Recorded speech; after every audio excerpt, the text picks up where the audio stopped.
ke pasar beli ikan teri. Pulang-pulang hari pun senja. Selamat pagi teman-teman dan juri.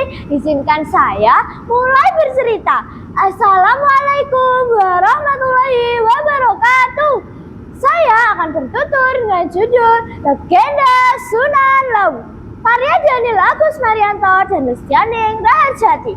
Cerita yang diambil dari buku cerita rakyat dari Kabupaten Karanganyar, Jawa Tengah, yang diarsipkan oleh Dinas Kearsipan dan Perpustakaan Kabupaten Karanganyar tahun 2020. Nah teman-teman, mau dengar tidak ceritanya?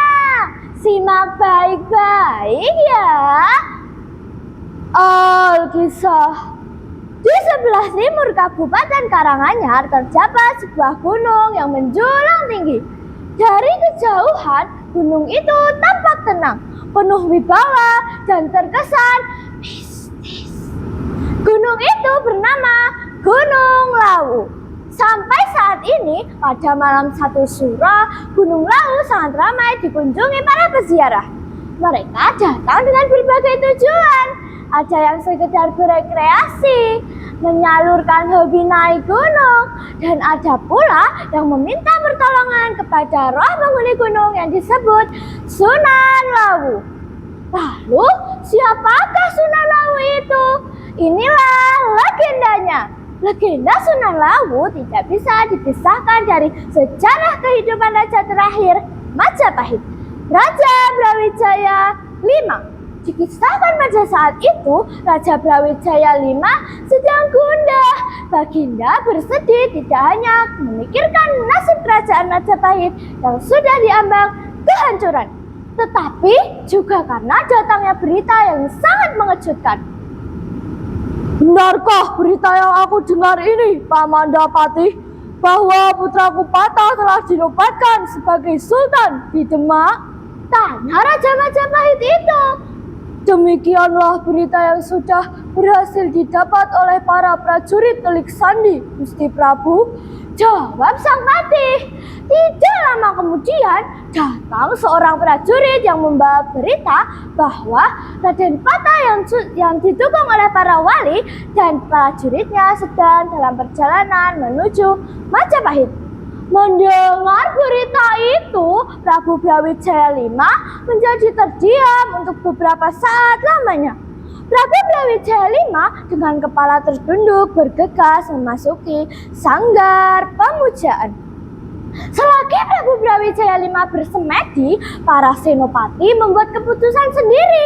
Akhirnya, tanpa sepengetahuan Prabu Brawijaya V, pasukan Majapahit itu benar-benar bergerak untuk menghadang pasukan Demak di luar kota Praja Majapahit. Sayang, karena terlampau percaya akan kekuatan pasukannya, pasukan Majapahit justru menderita kekalahan hebat. Mendengar kabar itu, Prabu Brawijaya yang sudah keluar dari sanggar pemujaan menjadi semakin terpukul. Laporan kekalahan pasukan Majapahit yang nekat menyerbu pasukan Demak tanpa perintahnya benar-benar mengguncang batinnya. Raja Majapahit itu pun untuk beberapa saat lamanya tak kuasa berbuat apa-apa. Namun, ya pada akhirnya sang raja dapat juga mengendalikan perasaannya.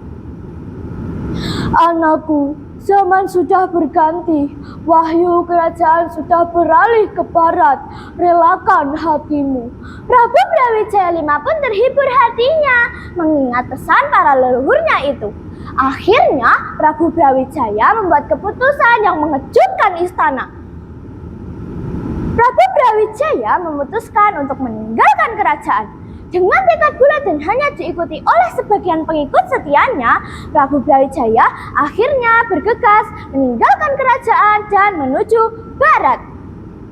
Akhirnya, sesampainya di Gunung Lawu, Prabu Brawijaya memutuskan untuk bertapa, memohon petunjuk dewata dan juga bimbingan arwah leluhur Majapahit.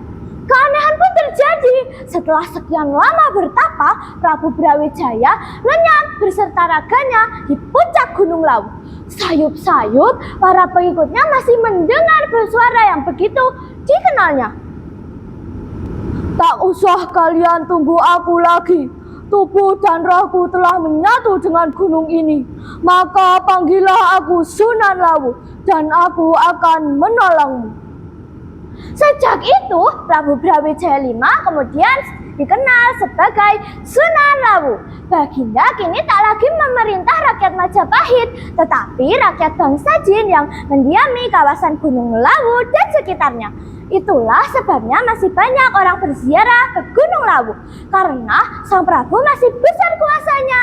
Namun yang paling penting dari kisah ini adalah kebesaran seorang pemimpin bukan hanya karena kekuasaan, tapi karena kebijaksanaan, kerendahan hati, dan cintanya kepada rakyat. Prabu Brawijaya telah membuktikan bahwa perdamaian selalu lebih mulia daripada peperangan. Tamat deh! Sekian cerita dari Inayah. Tingkatkan wawasan, perluas pengetahuan. Salam literasi Indonesia pintar. Wassalamualaikum warahmatullahi wabarakatuh.